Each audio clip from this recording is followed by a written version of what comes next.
puntos de vista y ellos los exponen todos.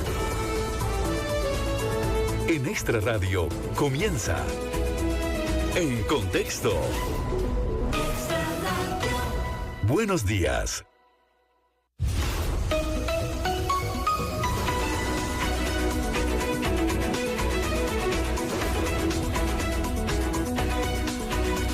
Son las 10:34 de la mañana, 33 minutos. Muchísimas gracias a quienes nos acompañan en esta edición de En Contexto. Vamos a poner en contexto precisamente diferentes informaciones, noticias que han ido surgiendo en las últimas horas, pero además hoy es el Día Mundial de la Felicidad. Vamos a hablar sobre esto más adelante, así que desde ya al 7003-1234. ¿Qué es lo que a usted le hace feliz en cualquier ámbito, lo que usted considere felicidad, para que podamos conversar un poquitito más al respecto? Ya vamos a tener entrevistas en el área política y demás. Todo esto lo vamos a estar repasando desde aquí hasta las 12. Lorena Bogantes con ustedes y Angie Cantillo también. Buenos días. Muy buenos días, Lorena, y muy buenos días a toda la audiencia de los 92.3 Extra Radio. Como siempre, un placer estar por estos micrófonos.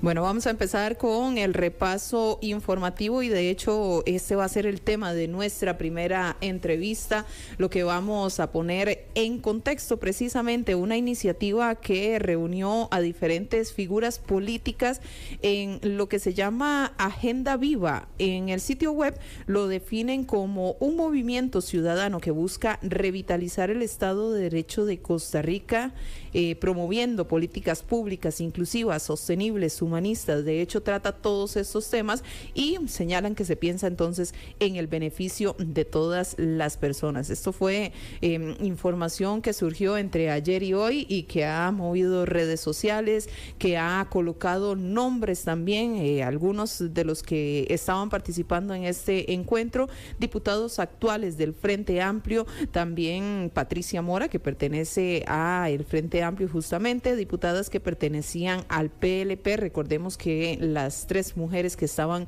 en esta fracción ya no pertenecen. Ana Elena Chacón, quien fuera viceministra con el PAC,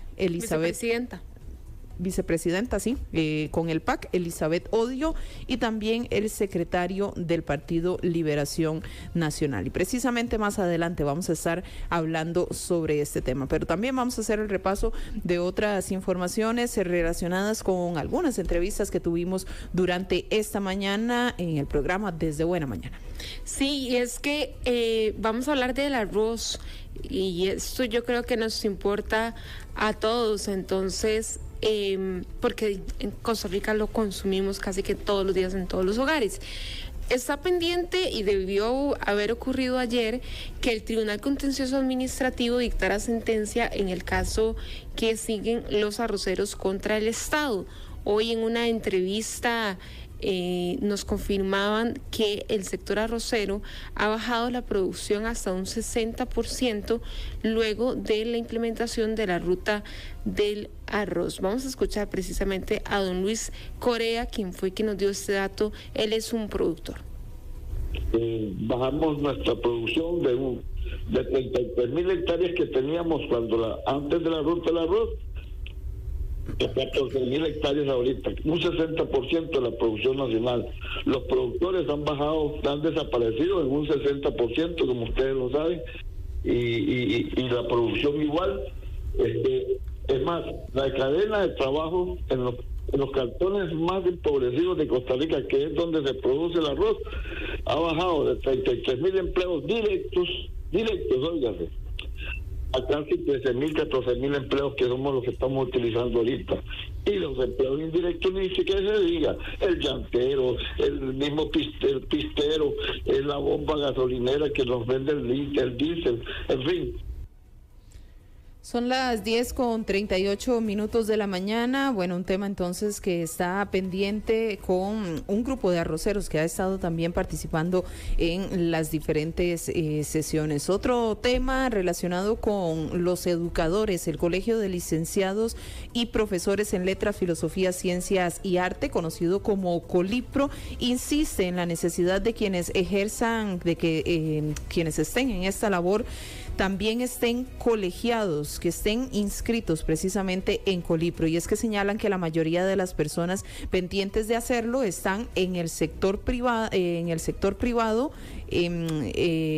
precisamente en escuelas, en colegios, que decía el vocero que son consideradas empresas, entonces tal vez no tienen ciertos puntos tan restrictivos como que estén colegiados, pero también hay algunos en el sector público y en el sector universitario, aunque en el MEP el rezago de personas es menos y es por diferentes razones, ya que se les había permitido en algún momento ejercer sin la colegiatura, qué sé yo, por algún nombramiento de emergencia y que todavía no habían finalizado sus estudios. Ya una vez finalizado, pues no tomaban entonces la colegiatura. Fue parte de lo que conversamos con Ronnie Castro, fiscal de Colipro.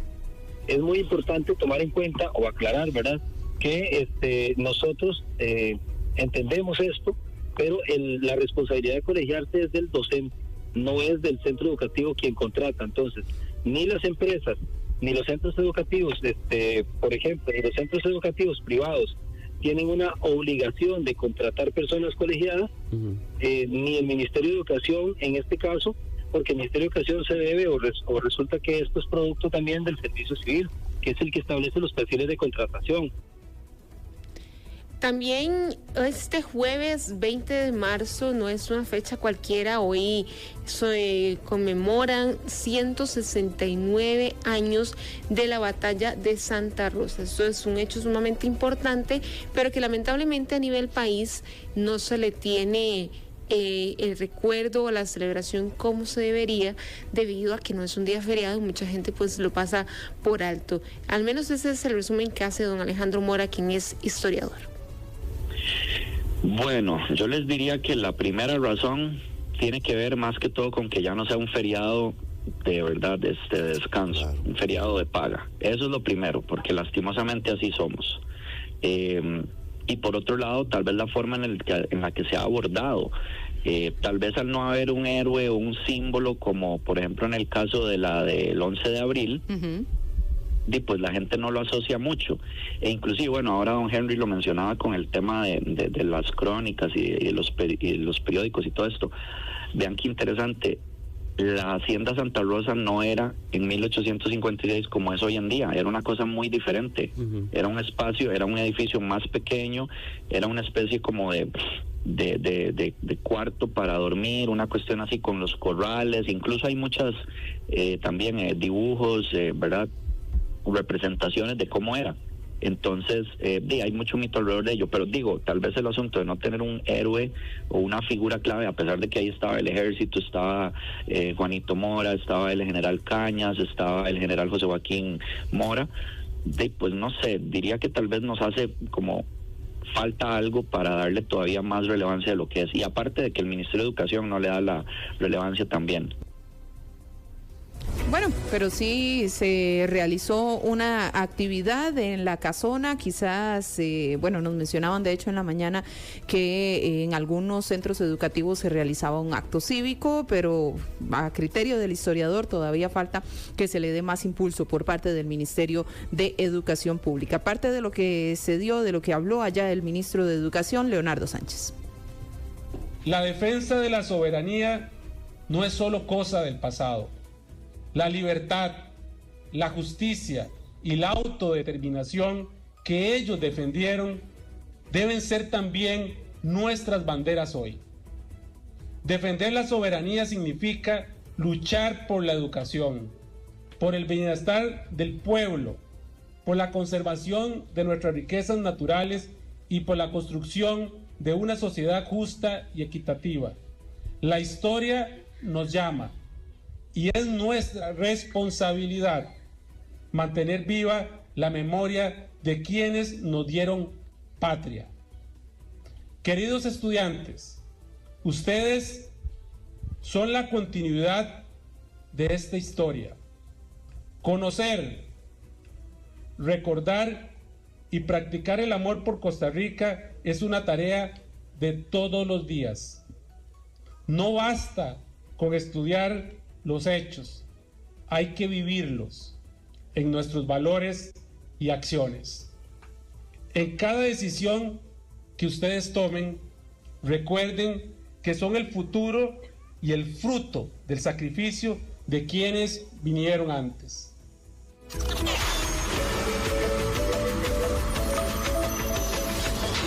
Más información, más actualidad, más cerca. Extra Radio. La noticia política en contexto.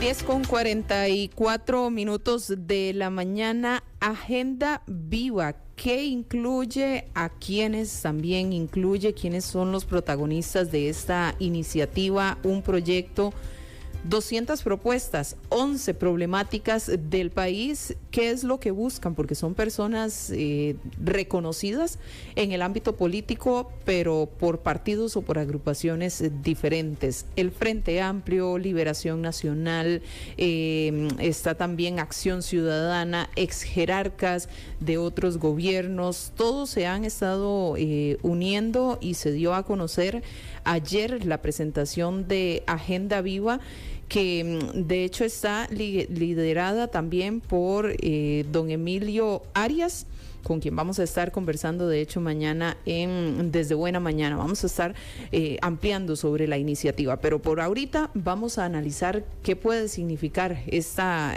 agrupación, esta coalición que se está realizando. Doña Katia Benavides está con nosotros precisamente para hablar al respecto, para poder sacarle algunos puntos de vista, para poder sacarle algunas cosas que pueda traer esto de fondo. Muchísimas gracias, Katia. Muchísimas gracias, Lorena. Un gusto en saludarla y un saludo a toda la audiencia. Efectivamente, un tema relevante que se está activando en medio de un año electoral. Grupos, personas que pertenecen a diferentes partidos políticos y a diferentes agrupaciones en el sentido político hablando, se unen desde meses atrás. Incluso había trascendido que desde el mes de noviembre venían esta agrupación Agenda Viva reuniéndose para trabajar en estas propuestas, enfocados en las problemáticas que tiene nuestro país, para dar su punto de vista de cómo se deben solucionar algunos temas relevantes que se tienen en discusión, por llamarlo de alguna forma, ahorita en la actual coyuntura política y nacional. Uh-huh. Doña Katia, buenos días. Yo le quería preguntar, porque esta no es la primera coalición o unión de fuerzas. Recordará recientemente usted también Costa Rica Próspera, por ejemplo, que también fue una que recientemente salió. Recuerdo la alianza también del PUS con el PAC en aquel entonces. Y así varias que hemos estado viendo, sobre todo muy recientemente. No sé si también a nivel político, social, nuestra política está desgastando un poco esa figura de coalición, en el sentido que la gente dice, otra más, ¿para qué? Los mismos de siempre, aunque sean todos juntos, y le pierden también un poquito la fe a que realmente pueda hacer algo que nace en pro del pueblo y no por intereses políticos. La diferencia que existe ahorita entre las pasadas coaliciones, tenemos que recordar que las que mencionó tienen que ver con un objetivo electoral, uh-huh. Llegar al poder y representar al pueblo en la toma de decisiones.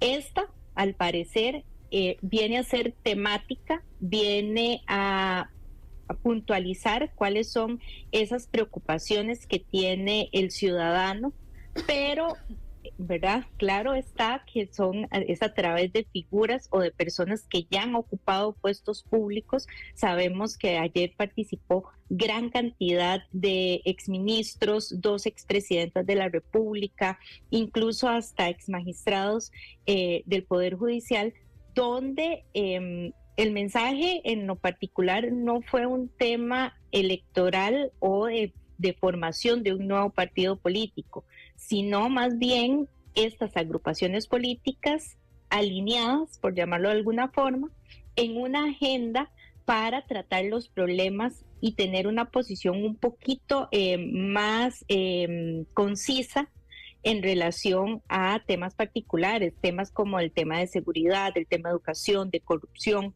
incluso se habló del agua, o proponen posiciones en relación a explotación y exploración minera y de gas natural, que han sido discusiones que se han dado en la construcción de la política pública actualmente en la Asamblea Legislativa, pero yo sí lo que noto de diferencia en relación a las coaliciones anteriores, que ya era en el ejercicio del poder, ellos más bien lo que lo vienen es a plantear de una manera temática, donde no nos están hablando de una posible coalición de estos partidos políticos para acceder al poder, no tiene fines electorales. O sea, Katia, no es como que entre todas esas figuras van a sacar a una y la van a impulsar, a presidenciar.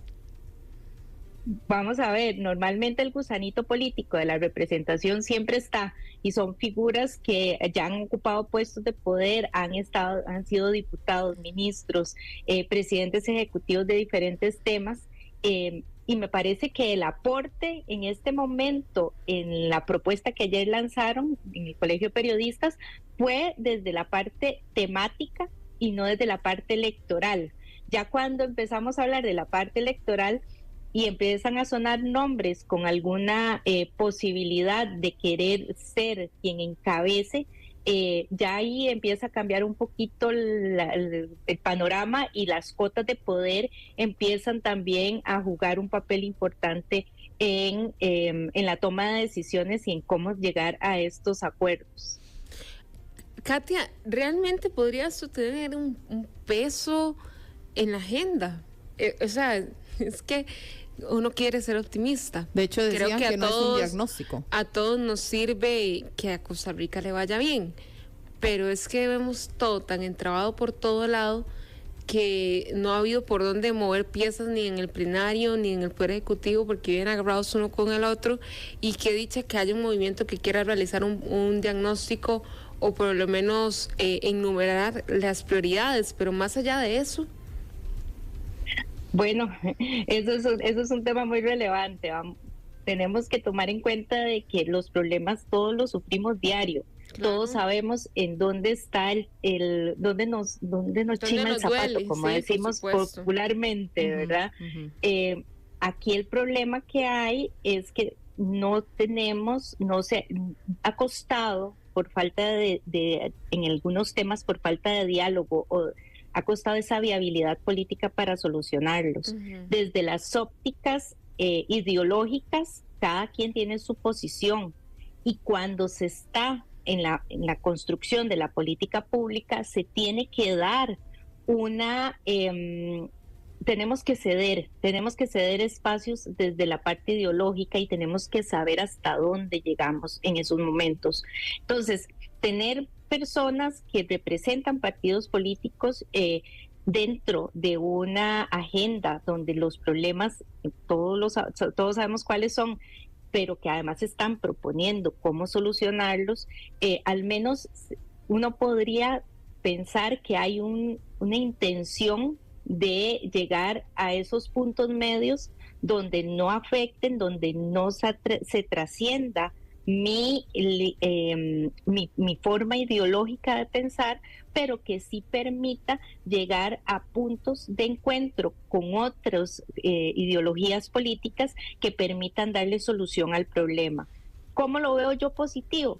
Que efectivamente no es de extrañarnos que en la próxima elección representantes del Partido Unidad Social Cristiana, Partido Liberación Nacional, Frente Amplio, que ayer estuvieron participando activamente en esta agenda, tengan sus representantes en la próxima elección. Uh-huh. Y que a través de ellos se pueda llegar a concretar estos acuerdos en los que se han llegado, para ver cómo solucionamos y cómo mejoramos la calidad de vida de los costarricenses en los temas que propusieron. Uh-huh. Ahora, esto se puede ver como, o más bien podría el presidente ver como que están tratando de hacer algo para debilitar el movimiento que ya se sabe, ¿verdad?, estaría proponiendo el gobierno.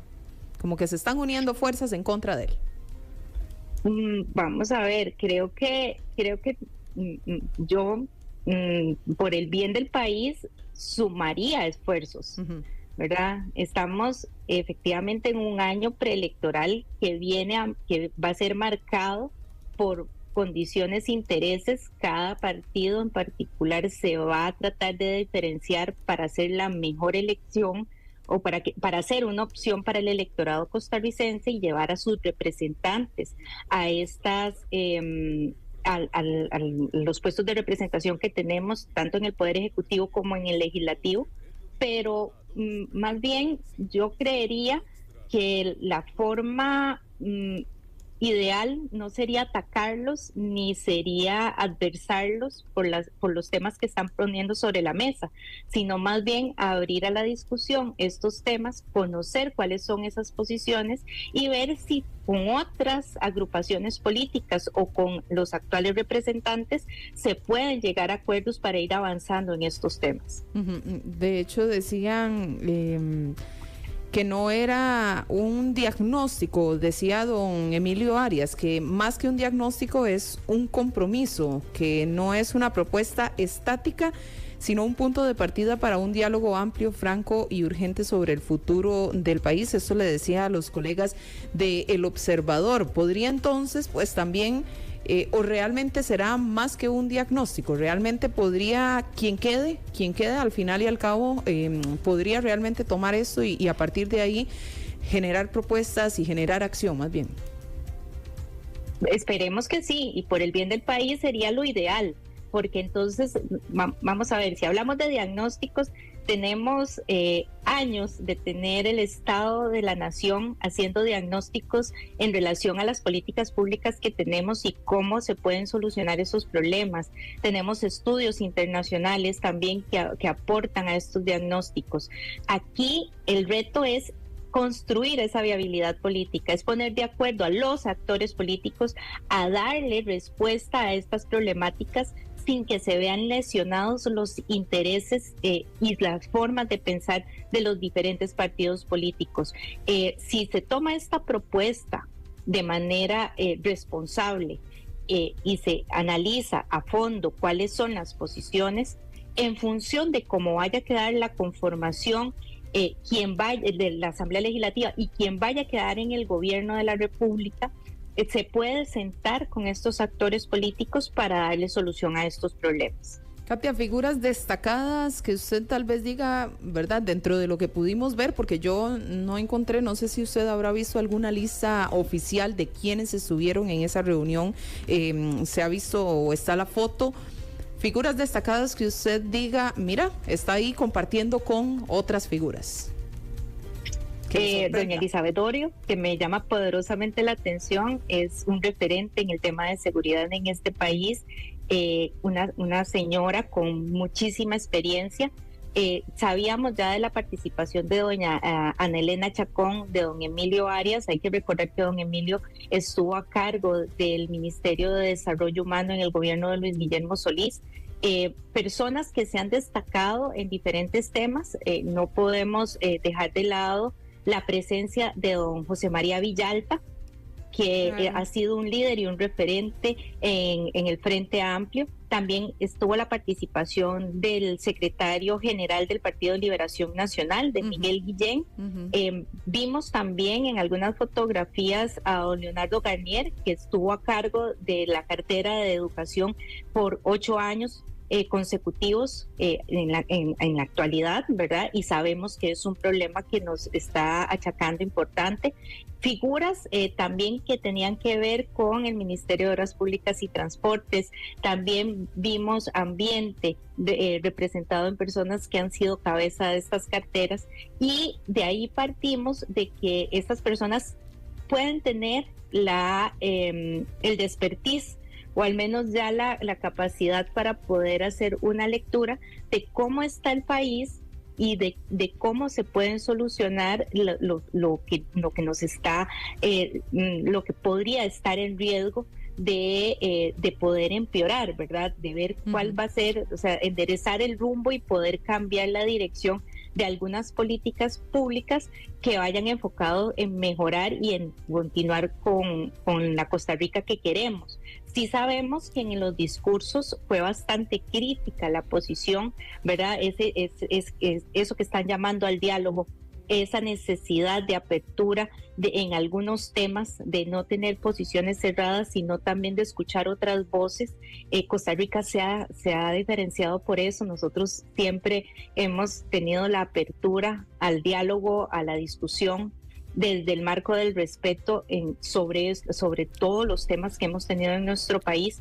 Y ellos sí ayer hicieron un llamado importante a la forma también, ¿verdad? No solo al fondo de algunos temas. Estamos hablando casi que de 200 propuestas donde es importante analizarlas por el fondo, pero también la forma, ¿verdad? El respeto para llegar a entender también la posición del otro y de también empezar a ceder estos espacios que les decía al principio de la entrevista.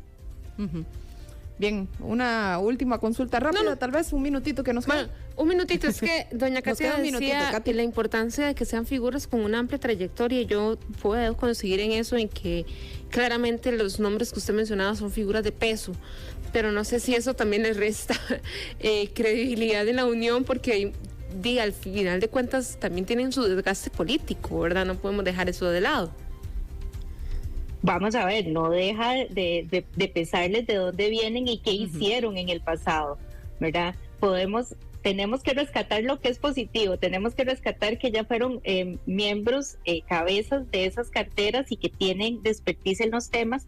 Sin embargo, también hay que ser muy analíticos y entender si efectivamente fueron personas, o sea, los errores que cometieron, si fue que cometieron errores, si se pueden remediar o pueden tener un tema de corregir, ¿verdad? Algunas políticas que se tomaron tal vez por un contexto diferente. Hay que tener en cuenta que también hay intereses personales particulares en la política, y esto también puede venir a desacreditar el grupo, ¿verdad? Sí. Si cada quien llegó con la intención de ser el líder o ser el representante y ya ahora sí tener objetivos electorales, ahí sí podría venir a deslegitimar no solo la agenda, sino también la participación del resto de personas que estaban ayer presentes ahí. Sí, la idea es que no sea un choque de egos ahí. Katia, muchísimas gracias.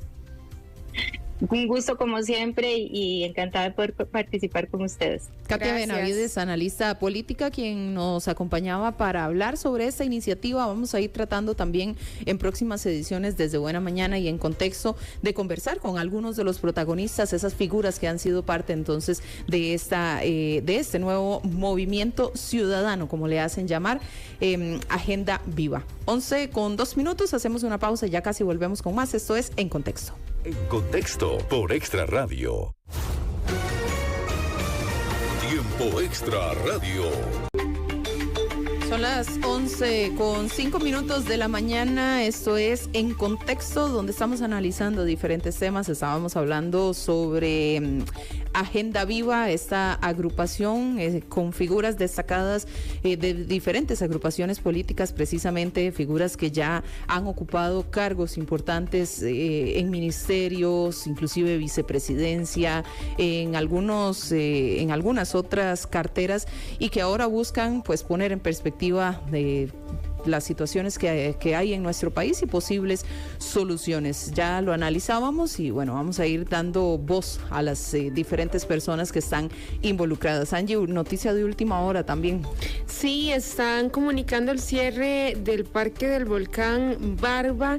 Según están informando desde la página oficial, está cerrado a partir de mañana viernes por un tiempo no definido, esto debido al faltante del agua al secarse las captaciones. Dice, sector Quebrada González continúa normalmente, se comunicará en caso de haber algún cambio, así que Volcán Barba, si usted tenía sus planes visitarlo este fin de semana, para que lo tome en cuenta.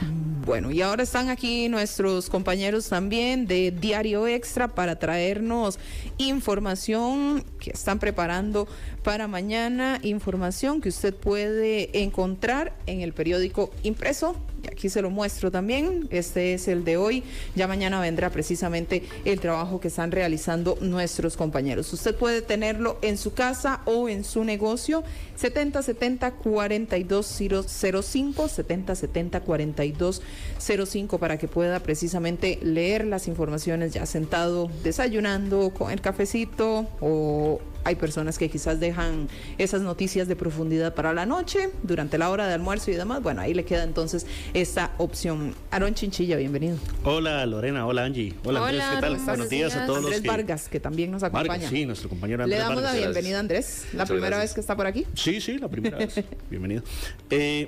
Bueno, estamos trabajando en información sobre un proyecto de ley que yo creo que puede generar un poquito de interés en la población.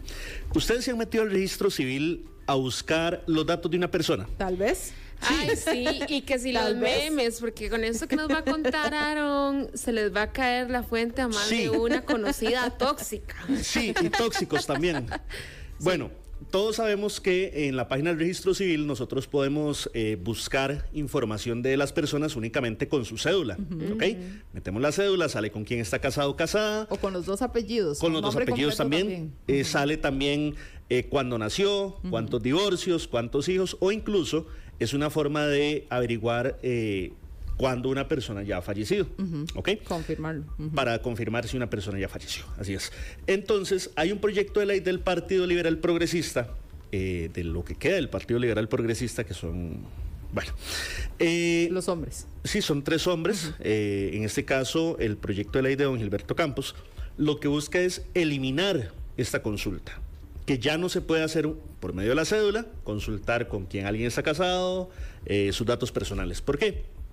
Campos lo que dice es que, es una forma que el crimen organizado podría utilizar para buscar datos personales y de alguna manera estafarte. Entonces, ellos, también dice que se podrían violar datos personales al acceder a nombres de menores de edad, a nombre de personas adultas mayores. Entonces, él lo que plantea es de que este servicio ya no sea gratuito, sino que el Tribunal Supremo de Elecciones venda el servicio. ¿Ok? Entonces, si yo quiero saber los datos de Andrés o tuyos o de Angie, pues entonces yo voy a tener que hacer una solicitud al Tribunal Supremo de Elecciones y que ellos me vendan el servicio. Ok. ¿Ok? ¿Por cuánto?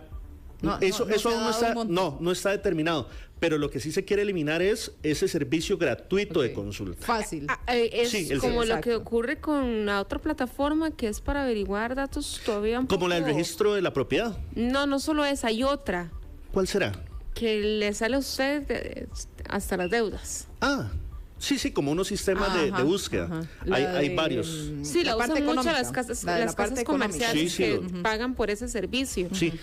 Ahora, es curioso y puedo entender, digamos, por ejemplo, la vulnerabilidad de datos en el caso sí de los menores de edad, porque si una persona está casada, usted la busca, aparece el nombre completo de su hijo menor de edad, cuando lo son, que eso sí, creo yo, ahí banderita roja.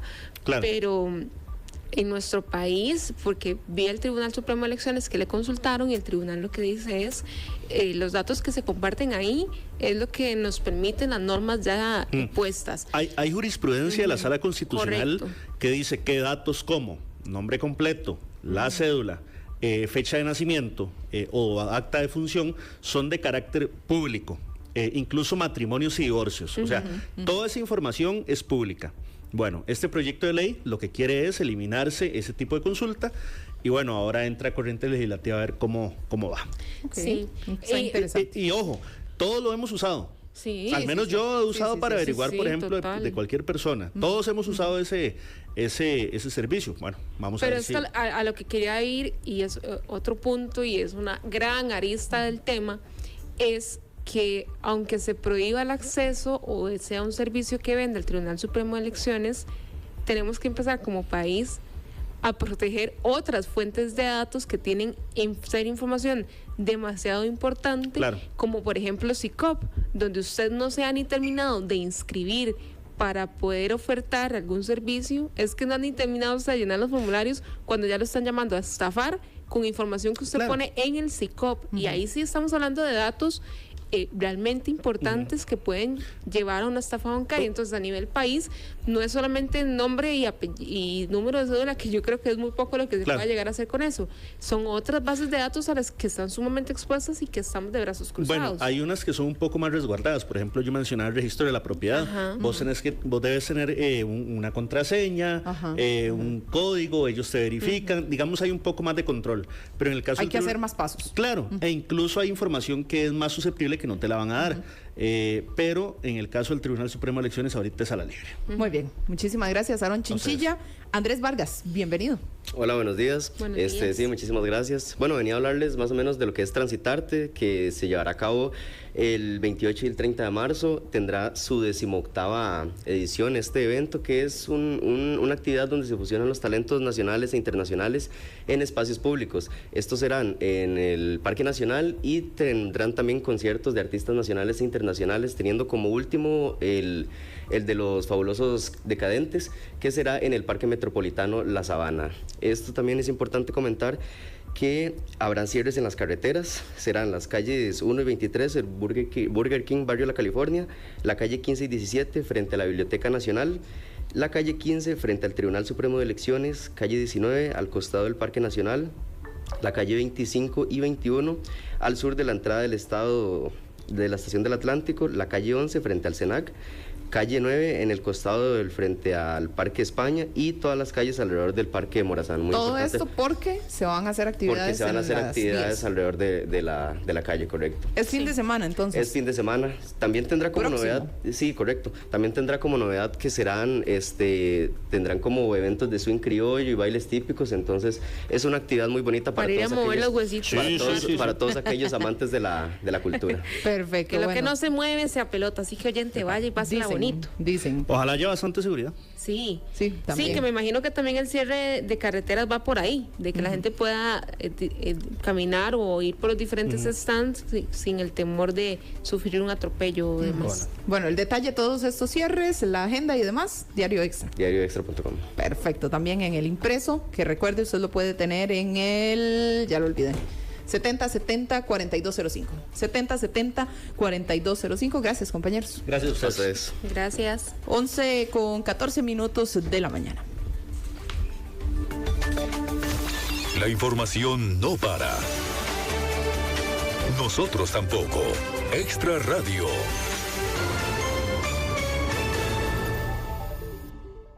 La noticia del día en contexto. 11:15 ya de la mañana. ¿Y usted es feliz? Ay, mucho. Sí. Se me nota, ¿verdad? Sí. Sí. Día Mundial de la Felicidad. Y en este caso, bueno, tenemos también ya el reporte mundial de la felicidad y aquí pues se puede destacar que Costa Rica está en el top 10 de los países más felices. ¿Por qué somos tan felices? ¿Por qué somos destacados? Temprano hablábamos sobre... Subimos 7 lugares, sí, 6 lugares. Estábamos en el 13. Ajá. Estamos en el 6. ¿Por qué? ¿Verdad? Es tal vez algo que uno se pregunta y en medio de situaciones complicadas que suceden a diario acá, que pues lamentablemente tenemos que informarles. Bueno, todo esto lo vamos a analizar con el sociólogo don Guillermo Acuña, a quien le damos la bienvenida. Y bueno, ¿cómo ponemos esto en perspectiva también? Y son bastantes puestos, como decía Angie, los que se suben. Don Guillermo, bienvenido. Bueno, buenos días a ambas, un gusto saludarles. Igualmente.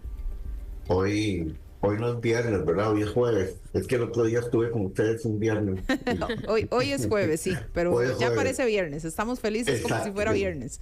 Es casi viernes. Sí. No, bueno, señalar que este tipo de enfoques son muy interesantes, hay que verlos en perspectiva, ¿verdad? Efectivamente, la felicidad es un componente subjetivo, ¿verdad? Porque cada quien la vive a su manera.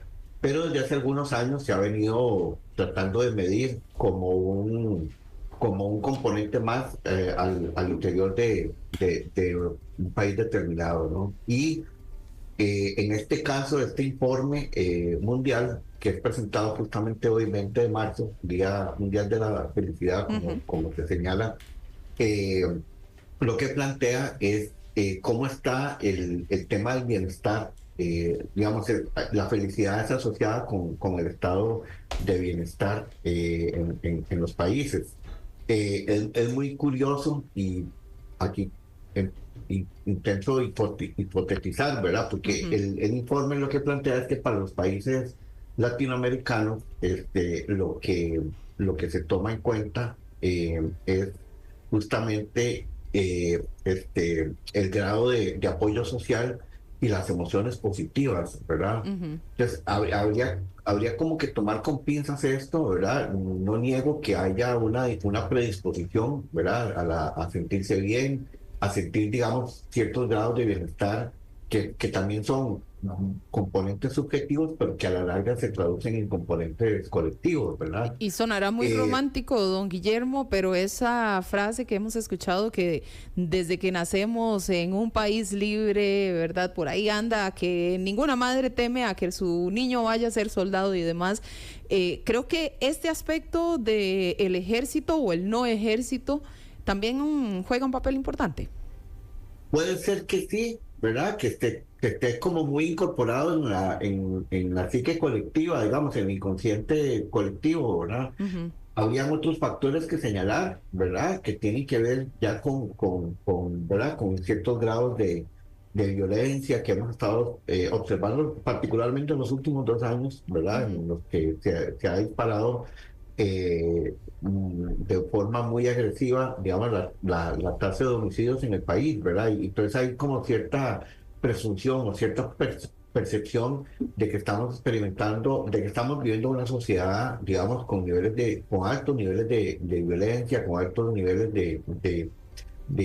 ¿verdad? De frustración, y eso lo vemos casi que todos los días en la calle, ¿verdad? Pero efectivamente hay algunas ideas relacionadas con la paz, ¿verdad? Con la ausencia de la figura del ejército, ¿verdad? Con cierta horizontalidad que ¿verdad? Se fue incluida también como en esas ideas preconcebidas sobre la democracia costarricense, ¿verdad? Yo tendería como a hacerme más preguntas sobre ese tema de la felicidad. Me confieso que vamos a ver, me tomó por sorpresa que Costa Rica estuviera otra vez en el top 10, ¿verdad? ¿Ya habíamos estado, don Guillermo? Sí, claro. Yo creo que sí, en años previos, hace mucho tiempo estuvimos ¿verdad? Lo que pasa es que no sé si son los mismos rankings, ¿verdad? Si son las mismas escalas, ¿verdad? Porque esto habría que preguntárselo. Hay que hacer, ¿verdad? Y no da tiempo para esto, pero hay que hacer todo un análisis sobre las metodologías que se utilizan justamente para medir el grado de felicidad de una sociedad determinada, ¿verdad? En este informe que ustedes están compartiendo o que están señalando, te plantea que Finlandia aparece como el rankeado número 1, ¿verdad? Y hay una serie de elementos, pero ve qué curioso que uno de los aspectos que se toma en cuenta para colocar a Finlandia como lugar número 1 en el mundo, el lugar más feliz del mundo, ¿verdad? Sea justamente el tema de la ausencia de corrupción, ¿verdad? Como uno de los 6 o 7 factores a determinar. Me parece que en Costa Rica estamos atravesando justamente una época en la que, ¿verdad? En la que el tema de la corrupción, ¿verdad? Y las componentes, pues aparece ahí cada cierto tiempo, digamos, como una valoración colectiva. Entonces, también es como muy subjetivo. Estamos hablando de un país nórdico que tiene unos estándares de desarrollo altísimos, ¿verdad? Que su tasa su índice de desarrollo social es uno de los más altos del mundo, ¿verdad? En contraste con América Latina, Centroamérica, Costa Rica, ¿verdad? Que tiene también sus aspectos a considerar, pero que también ha entrado, digamos, en condiciones estructurales bastante difíciles, ¿verdad? Desempleo, pobreza, desigualdad, crimen organizado, etcétera. Con respecto a los puntos, don Guillermo, precisamente, bueno, hablábamos de la corrupción y ya usted la analizaba. Otras partes, por ejemplo, el tema del Producto Interno Bruto per cápita, el apoyo social, la libertad para tomar decisiones, la esperanza de vida saludable y la generosidad, son otros de los que se toman en cuenta también. En la parte económica, sí estamos realmente bien también, como para que justamente nos pueda rankear. Se ha destacado Costa Rica recientemente en esto, mejor calidad de vida tal vez. Puede ser, hay un detalle que no es menor, ¿verdad? Y es que a pesar de todo, Costa Rica sigue teniendo altos índices en desarrollo económico con relación a otros países en Centroamérica, ¿verdad? Y eso de alguna manera nos coloca de cara a estos escenarios de bienestar, ¿verdad? Porque volvemos otra vez al origen de esta medición, ¿verdad? La medición lo que mide es un estado de bienestar generalizado. Puede ser que algunas de estas dimensiones pesen más que otras, ¿verdad? Por ahí se plantea el tema de la generosidad y yo creo que el pueblo costarricense en términos sociológicos, en términos de comportamiento colectivo, siempre ha mostrado, digamos, ¿verdad? unos niveles muy interesantes de acompañamiento, ¿verdad? Hay que escuchar, por ejemplo, los testimonios de las personas extranjeras que vienen a pasar temporadas acá, ¿verdad? En las que señalan que recibieron buenos tratos de parte de quienes les atendieron acá, o si fueron a alguna comunidad, pues la comunidad los atendió bien, ¿verdad? Eso demuestra, digamos, cierto comportamiento, digamos, más allá de cosas que hemos hablado en otros momentos que tienen que ver con la ira, con el enojo, con la frustración en las calles, etcétera, que también forman parte de esos comportamientos colectivos, ¿verdad? Pero la parte económica creo que podría pesar ciertamente no estamos atravesando como los mejores momentos, digamos, de la historia costarricense en materia económica, pero bueno, creo que podría ser un factor determinante también. Aquí en generosidad, pues también lo ponen evaluado a través de donaciones y actos altruistas. Y creo que siempre pienso cuando hay inundaciones, cuando hay algún tipo de desastre natural, muchas veces la población se vuelca, ¿verdad?, a hacer donaciones, a buscar cómo ayudar a los que han sido más afectados. Yo creería que ese es un punto bastante alto en nuestro país. Así es, y eso es notable, digamos, y aparece como ¿verdad? Cada vez que hay una coyuntura, un episodio, ¿verdad?, de afectación hacia una comunidad o hacia personas en particular, pues aparece reflejada, digamos, un ADN ahí que no se ha ido, ¿verdad? Que dichosamente eso es uno de los pocos ADN que no se ha ido, ¿verdad? Y ese es de la solidaridad, de tomar en cuenta al otro y a la otra para justamente procurarle su bienestar, ¿verdad? Eso me parece, digamos, muy interesante en términos de comportamiento colectivo, ¿verdad? Además de la parte de la corrupción, ¿qué podemos aprender de Finlandia? Bueno, Finlandia tiene varias cosas muy interesantes, ¿verdad? Y obviamente el nivel, no es el nivel de comparación, no es comparable, ¿verdad? Por sus altos índices de desarrollo económico y social, ¿verdad? Pero por ejemplo, el tema de la toma de decisiones para la propia vida, que es una de las dimensiones que en Finlandia se tomó en cuenta para colocarlo ahí, ¿verdad? Me parece que podría ser un buen termómetro. Vamos a ver, si a nivel subjetivo, personal, tomamos buenas decisiones sobre la vida, y esto tiene que ver mucho con el tema de la salud, ¿verdad? De cómo nos cuidamos a sí mismos y a los otros, ¿verdad? Creo que tenemos que observar, ¿verdad? Somos una población que se ha ido, bueno, que por razones etarias, ¿verdad? Se ha ido envejeciendo poco a poco, ¿verdad? Se ha ido consolidando como una sociedad adulta mayor, ¿verdad? Pero a la par de eso hay otros fenómenos reflejados de salud pública, ¿verdad? Por ejemplo, no sé, el tema de los hábitos alimenticios, los hábitos de ejercicio, ¿verdad? Que pareciera que eso en los últimos años ha ganado fuerza, ¿verdad? El tema del famoso entrenamiento personal, ¿verdad?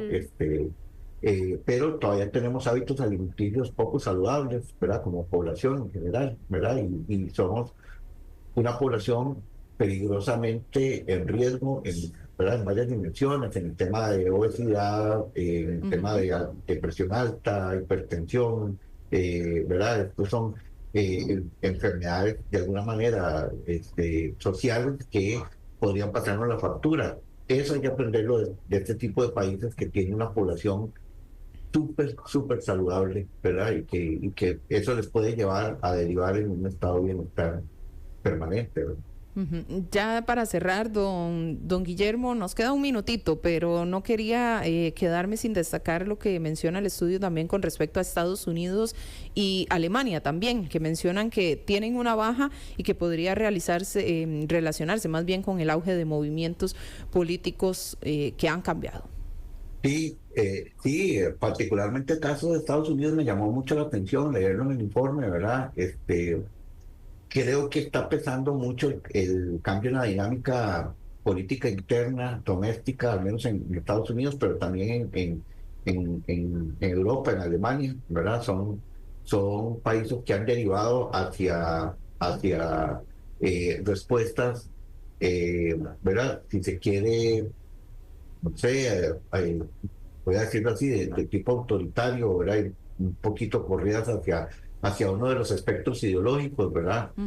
Un ejemplo de esto que estoy diciendo, anoche mismo, el presidente Trump estaba considerando emitir una nueva orden ejecutiva para eliminar el sistema educativo, digamos, como figura, no para eliminar la educación, sino la institucionalización del sistema educativo, y eso me parece tremendamente peligroso, no solo para Estados Unidos, sino que pueda ser replicado como modelo en otros países más al sur de Estados Unidos, ¿verdad? Solo este ejemplo nos pone en una dimensión, ¿verdad?, que no habíamos observado, y es cómo esta actitud está comprometiendo, ¿verdad?, la posibilidad de convivencia y de bienestar de la mayoría de la población, al menos en este país que estamos señalando, ¿no? Nos dice acá, se identifica como Roque en el 7003-1234 sobre este tema de felicidad y países nórdicos. Podemos poner atención a la religión, no es relevante para la población, la religión provoca rezago, por tanto pobreza, un país sin necesidades es más feliz, señala, es la opinión que da Roque con respecto a la felicidad. Bueno, hay diferentes puntos de vista. Don Guillermo Acuña, sociólogo de la Universidad Nacional, muchísimas gracias por acompañarnos. Con todo gusto, un placer, y bueno, feliz jueves. Igualmente. Muchas gracias, igualmente. Hasta luego.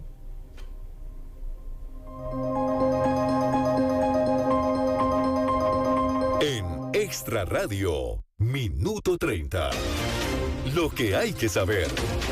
11:30 de la mañana, balacera en Atillo deja a un hombre y una mujer herida. Mucha atención, conductores, porque hoy inician los cierres parciales nocturnos en Atillo 3 y 4. Hoy es el Día Internacional de la Felicidad y Costa Rica ocupa el puesto número 6. OIJ realizó allanamientos en Siquirres y detuvo a 2 hombres ligados a la venta de drogas. Y hoy Costa Rica conmemora 169 años de la batalla de Rivas. Lo que hay que saber de este jueves 20 de marzo. En Contexto, por Extra Radio. Estás escuchando En Contexto. Más adelante. Tiempo. En Contexto, por Extra Radio. Sala de redacción. En Contexto. Son las 11:33 de la mañana. Nos vamos a ir hasta la sala de redacción con nuestros compañeros de Extra TV para conocer qué es lo que están preparando para la 1:30, cuando vamos a tener precisamente el noticiero en televisión. El repaso con todo el equipo. Vamos a la sala de redacción. El domingo es de aprovechar. En el Pacífico Norte, como Liberia y Punta Arenas, se presentarán altas temperaturas. En el Pacífico Sur se prevé calor y algunas tormentas eléctricas, especialmente en la zona de Golfito. En el Caribe las temperaturas rondarán los 28 grados Celsius con algunas lluvias en zonas montañosas. Se recomienda estar preparado para un ambiente caluroso en la mayoría del país, con variaciones regionales y posibilidades de lluvia. Recuerde andar siempre el bloqueador solar, protegerse del sol y seguir la guía ultravioleta que en su momento nuestra jefa de redacción, Ana Lucía Zamora, nos mostró. Hablamos de la Camar, que la Camar de la Industria Alimentaria abrió la convocatoria para que pymes y microempresas puedan acceder a capital semilla que les permita llevar sus productos o incluso a grandes cadenas de supermercados en el país. Cómo participar e incluso cuáles fueron los resultados de algunos emprendimientos que concursaron en esta última convocatoria, se lo contamos en detalle a la 1:30 de la tarde por Extra Noticias.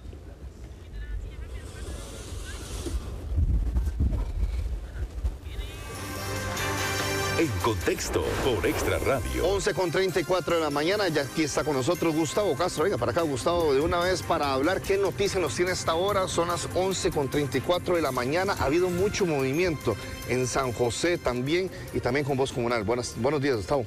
Así es, muy buenos días para vos, para los amigos televidentes, y hay un tema que sin duda involucra y preocupa de alguna manera a todos quienes somos trabajadores, que es el ROP, definitivamente, en cuanto también la manera en que se administra estos fondos, que finalmente son, como lo veíamos incluso en algún material que hemos recabado por parte de manifestantes esta mañana, el dinero que es de todos los trabajadores. Ahora, hay un tema, se pretendía hacer una variación en cuanto a la manera precisamente de distribuir o de administrar este dinero en fondos generacionales. Sin embargo, luego también de las protestas que se dieron esta mañana, el CONACYF ha entrado en una etapa de análisis y ha decidido, y es una información que surgió hace pocos minutos. Es última hora, entonces. Exactamente, acordar, prorrogar el inicio de fondos generacionales al menos por un año. Es decir, que durante un año todo se va a mantener la manera de administrar el ROP como hasta ahora.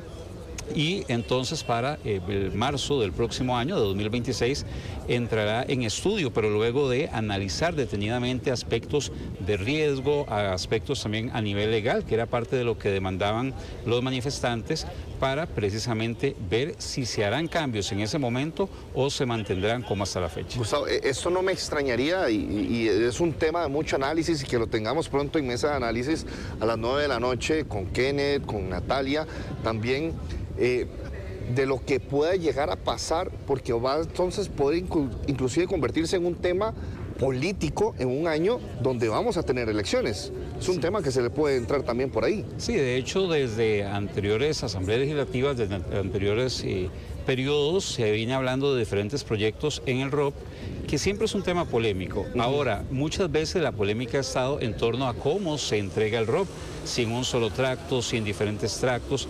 Ahora ese no es el problema sobre la mesa, ahora es cómo se administra el ROP. Pero como usted lo indica perfectamente, en año preelectoral esto sería uno de los aspectos que podría ponerse, y reitero, sobre la mesa de discusión, en cuanto a lo que dicen eventualmente los diferentes candidatos a llegar a la presidencia y las diferentes agrupaciones políticas, cuál es su punto de vista en cuanto a cómo debe ser administrado el ROP, para que también esto desencante finalmente en el voto de los costarricenses para el próximo año. Y leo textualmente el informe o el comunicado de CONACYF, que dice que la decisión se sustentó en la necesidad de realizar estudios, lo que comentábamos antes, complementarios en áreas tales como tasas de reemplazo, límites de inversión y un análisis del impacto de la reforma principalmente. Bueno, hizo efecto entonces la protesta, podemos decirlo de alguna manera. De alguna manera tuvo eco, fue escuchada, porque sin duda alguna estos cambios, decían los manifestantes, podrían generar serios riesgos a nivel económico, serios riesgos a nivel legal, y por eso se va a analizar durante un periodo de 12 meses. Imagino que vas a estar preparando una nota especial para la 1:30 y es más para las 6. Así es, para 1:30 de la tarde, estar atentos sobre ese tema, reacciones en torno a esta decisión, que sin duda cambia el panorama, porque ya el cambio hubiese entrado a regir a partir del 1 de abril, ya estaba a la vuelta de la esquina, pero se le pone una pausa, por decirlo de alguna forma, y también, como vos lo decías, a partir de las 6 de la tarde también estaremos abordando esa situación nacional. Gracias, Gustavo, por esa información. En Contexto por Extra Radio.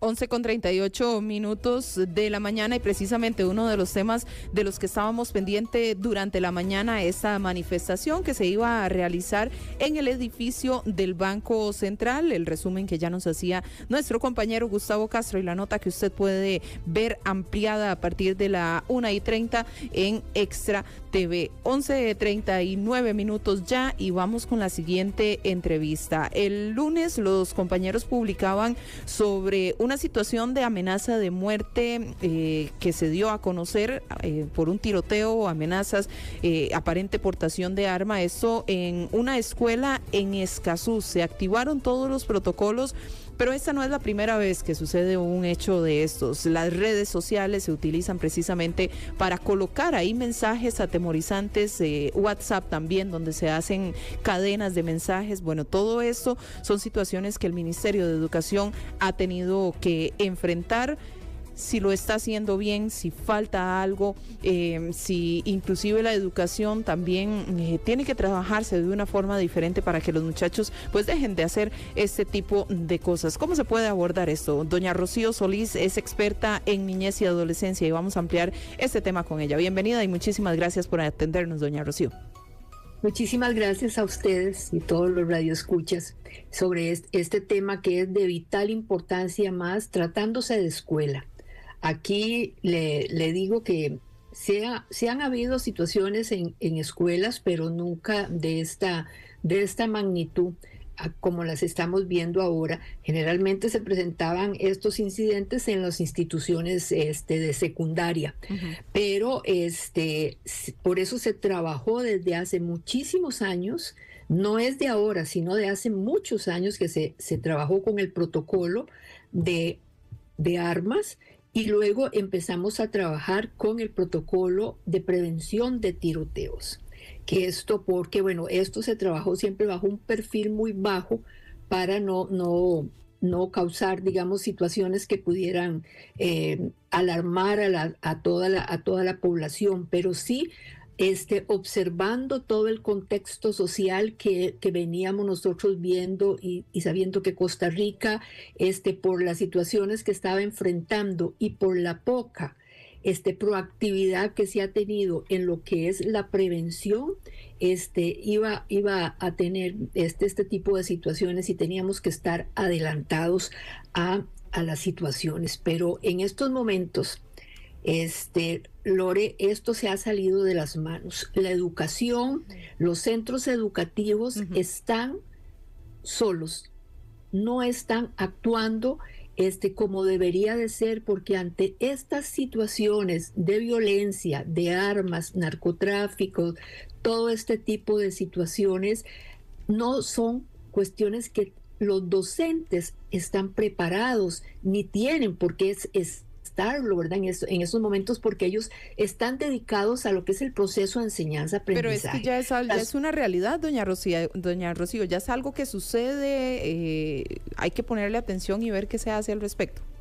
Claro que sí, esto hay que ver qué es lo que se hace, hay que seguir trabajando en prevención. El Ministerio de Educación Pública ha dejado de trabajar en prevención, no está trabajando en lo que es la prevención de todo este tipo de situaciones.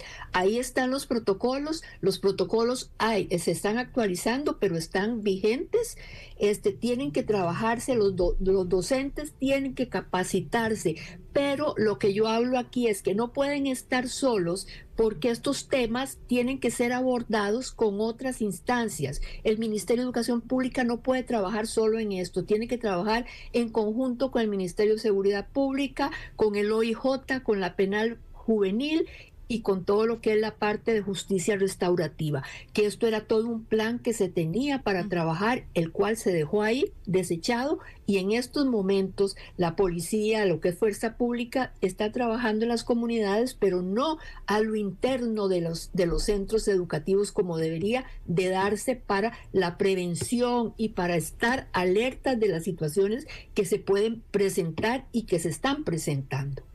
Doña Rocío, buenos días.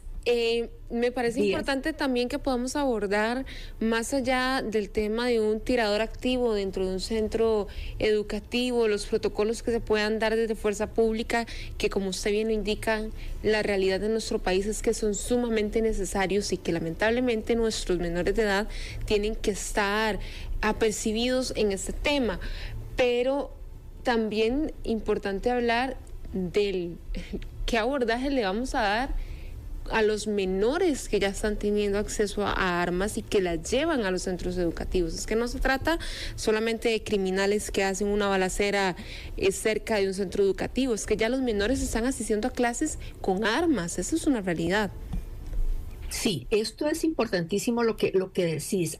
Desde el 2004, cuando se empezó con la primera situación de que estaban introduciendo armas en las instituciones, se hizo todo lo que fue la revisión de bultos, que la gente dice, no, es que es una pérdida de tiempo. No, señores, no es una pérdida de tiempo. Los directores tienen que estar muy al tanto y por eso es lo que yo digo, que no pueden estar solos, no pueden trabajar solo. El sistema educativo tiene que estar en estos casos acompañado con lo que es la parte de la fuerza pública, y generalmente fuerza pública está muy dispuesto porque así lo trabajamos montones de tiempos y muchísimos años antes estuvimos trabajando con revisión de bultos y revisión con los perros. Así que yo creo que aquí se tiene que volver a establecer lo que es la revisión de bultos en los centros educativos que están localizados o focalizados como de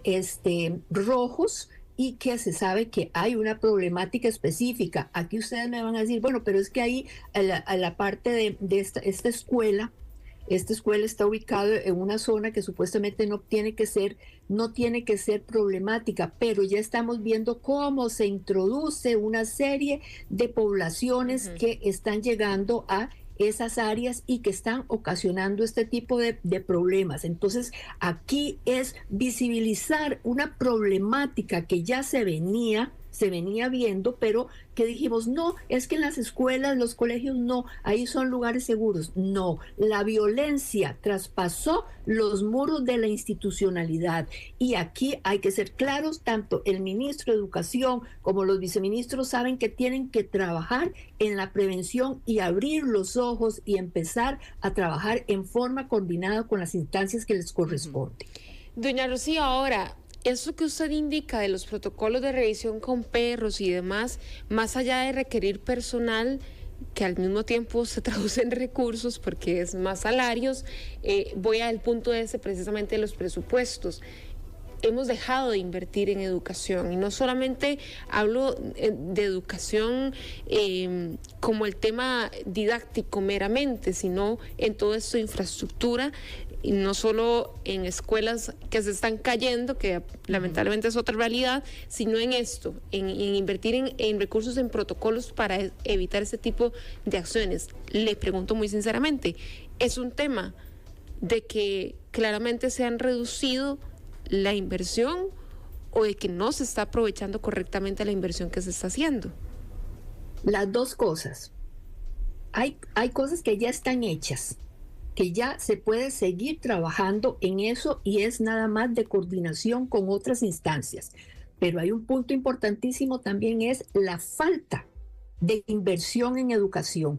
Este gobierno, porque así es, y gobiernos anteriores también han visto que la educación es un gasto, no lo están viendo como una inversión, sino que lo están viendo como un gasto. Y esto es uno de los errores garrafales que están cometiendo los políticos, porque nunca la educación va a ser un gasto.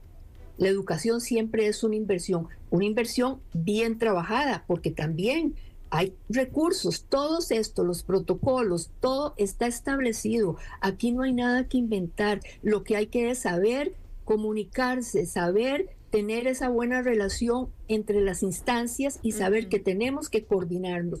Este programa, que a mí me duele muchísimo que no se haya puesto, que trabajado en las instituciones educativas, que es Sembremos, seguridad en los centros educativos estaba establecido junto con Embajada Norteamericana, estaba establecido con seguridad pública. ¿No se trabajó del todo o quedó a medias? No se trabajó. No se trabajó, ahí está votado ese programa. Lo trabaja seguridad pública en las comunidades, pero no dentro del sistema educativo. Y no es una carga más, ni se necesita mayor presupuesto, porque el presupuesto está establecido. Lo que hay que hacer es reorganizar todo, porque no todas las instituciones necesitan todos los programas, ni necesitan toda la revisión de bultos, ni nada de esas cosas. El Ministerio de Educación Pública tiene infinidad de programas de prevención, pero no todas las instancias las necesitan. Hay que hacer una valoración y eso ya estaba hecho. Ya se tenía toda esa valoración que lo había hecho en conjunto con la embajada norteamericana que estaba dando un financiamiento grande para esto. Y eso son la falta de voluntad política para trabajar todo este tipo de cosas, y la parte social y la parte educativa y la parte de prevención. Aquí, mientras no volvamos a retomar la prevención, vamos a seguir con el mismo problema. Eso se lo digo yo con toda la claridad y con todo el conocimiento de casi 40 años en un sistema educativo y pasando por diferentes etapas y viendo cómo ha ido evolucionando todo lo que es nuestra sociedad. Así que la prevención tenemos que seguir haciéndola, si no vamos a caer más en el abismo que ya estamos. Sí, muchísimas gracias, doña Rocío Solís, quien es experta en niñez y adolescencia, ha ocupado cargos en el Ministerio de Educación Pública, también en el PANI, y bueno, conoce de primera mano esta realidad. Doña Rocío, muchísimas gracias. Con muchísimo gusto. 11:50 de la mañana, esto es En Contexto. Más inmediatez, más credibilidad, más compañía. Extra Radio. En Contexto por Extra Radio.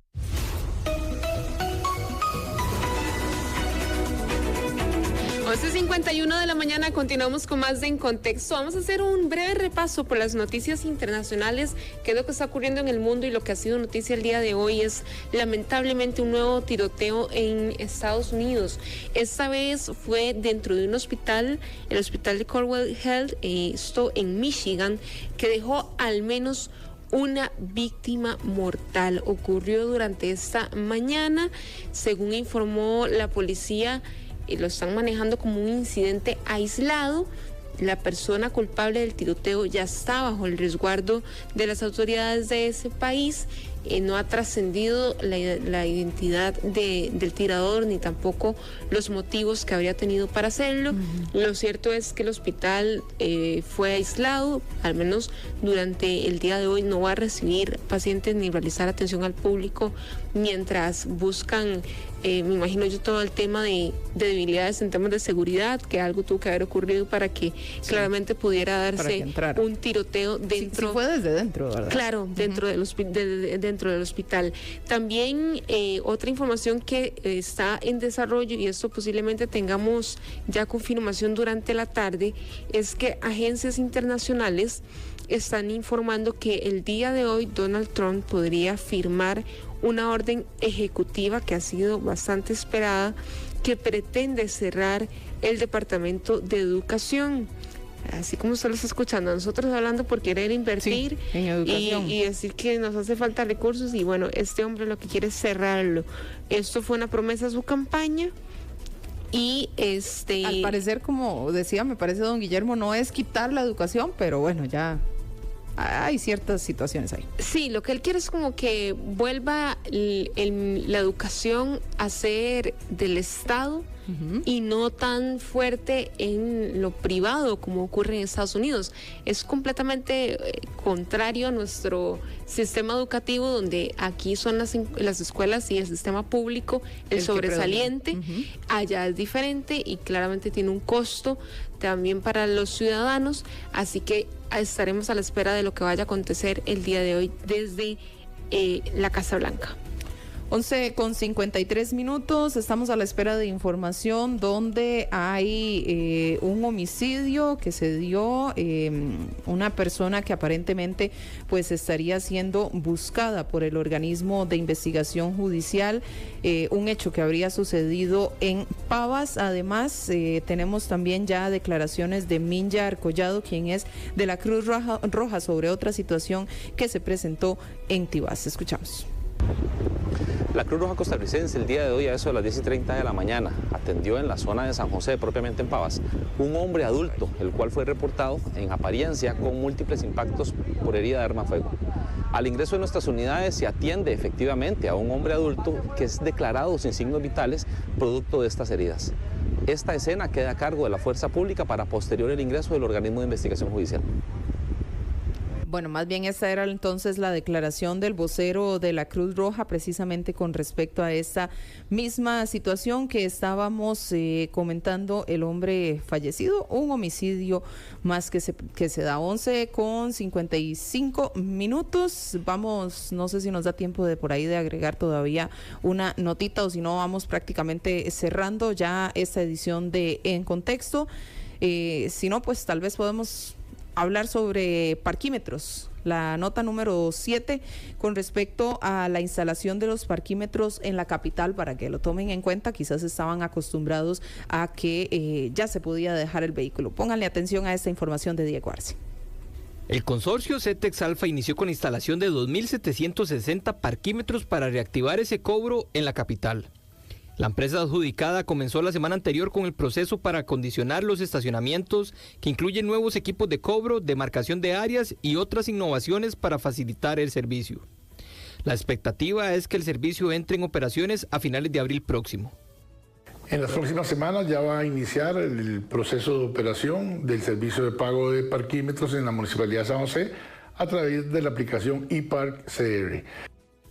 El servicio recién adjudicado mantendrá la tarifa por hora en 960 colones y la media hora en 480, mientras que la multa será de 9.600 colones. El servicio de parquímetros será obligatorio de lunes a sábado de 7 de la mañana a 7 de la noche. Es una aplicación muy conocida que ya están utilizando alrededor de 1 millón de personas en 8 cantones, y San José fue el cantón pionero. Desde hace más de 5 años estamos funcionando ya en el servicio de la comunidad. Es una aplicación muy amigable, con una gran capacidad para brindar el servicio. Se puede pagar a través de tarjetas de crédito o incluso tarjetas de débito. La empresa adjudicada también renovará temas como motocicletas, computadores, equipos para confección de multas, programas de supervisión e interconexión bancaria. Son las 11:56 de la mañana. De esta forma llegamos al final de En Contexto. Por supuesto, recordarles para que ustedes puedan también tener el periódico en la mano, 7070-4205. Hagan la solicitud para que lo tengan directamente en su casa o en el negocio y lo puedan distribuir. Nos vamos, Angie. Nos vamos porque ya están nuestros queridos Pablo Gavas y Roy Meyers, que nos vienen a sacar de la cabina. Así que los dejamos en los 92.3. Ya viene tiempo extra radio para que estén enterados de todos los deportes. Nos vemos mañana. En Contexto, la información que necesitas.